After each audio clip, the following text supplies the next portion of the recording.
Bismillahirrahmanirrahim. Kembali lagi dengan saya Bidan Fitri. I am Ichul Midwife and you are my family. Pada kesempatan kali ini saya ingin bercerita tentang ibu yang keguguran karena makhluk yang lucu, menggemaskan dan imut. Ya, bahkan ada beberapa orang yang menjadi favoritnya. Oke, saya akan ceritakan pada video kali ini. That's right, ini dia videonya.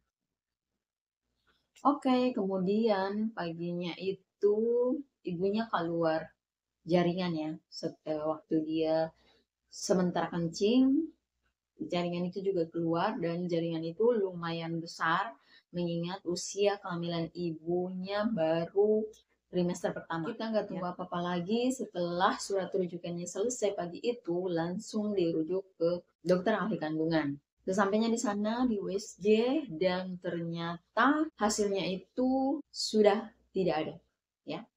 Jadi kehamilannya itu sudah nggak ada ya, tapi masih ada sisa-sisa jaringannya. Jadi dokter ahli kandungan itu menyarankan untuk dilakukan kuretase ya, tindakan kuretase. Tapi ibunya menolak, dia mintanya minum obat saja ya. Jadi ibunya dikasih obat pembersih kandungan.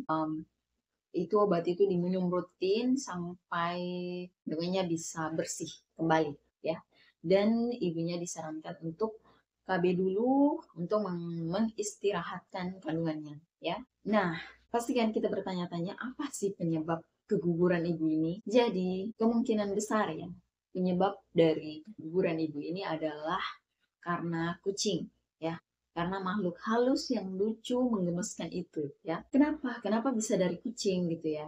Nah, di kucing itu terutama dari kotorannya itu ada virus toxoplasma ya, dan virus itu bisa menempel pada bulu-bulunya ya. Nah, di waktu ibu misalnya duduk, kemudian duduk tempat bekas duduknya kucing, nah bisa aja kan bulunya itu terlepas gitu ya, terlepas, dan bulu kucing itu kan ringan ya.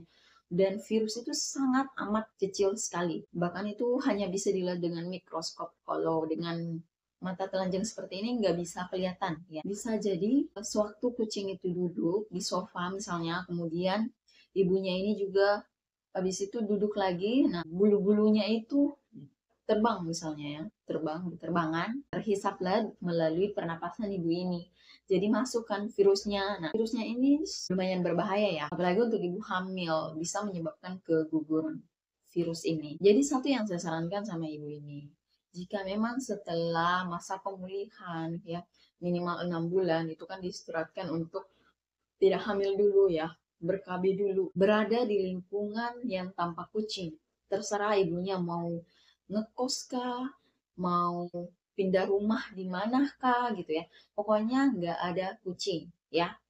Dan juga jika ibunya memang mau program hamil, jangan dekat-dekat sama kucing. Jadi untuk teman-teman semua yang sementara program hamil, kita nggak tahu ya, tapi ada baiknya mencegah daripada mengobati gitu ya. Jadi lebih baik deh mencegah kucing itu dulu daripada kehamilan yang sedang ditunggu-tunggu gitu ya. Ya memang sih sudah menjadi takdirnya Allah, tapi kita sebagai manusia kan perlu berusaha juga gitu ya. Jadi daripada kehamilan yang sementara ditunggu-tunggu terjadi hal yang tidak kita inginkan. Oke ya, sekian video dari saya. Jika ada salah kata, itu berasal dari saya pribadi. Jika yang saya sampaikan ada benarnya, ada ilmunya, itu datangnya dari Allah Subhanahu wa taala ya. Sekian dari saya. Wabillahi taufik wa hidayah. Wassalamualaikum warahmatullahi wabarakatuh. Terima kasih. Dah.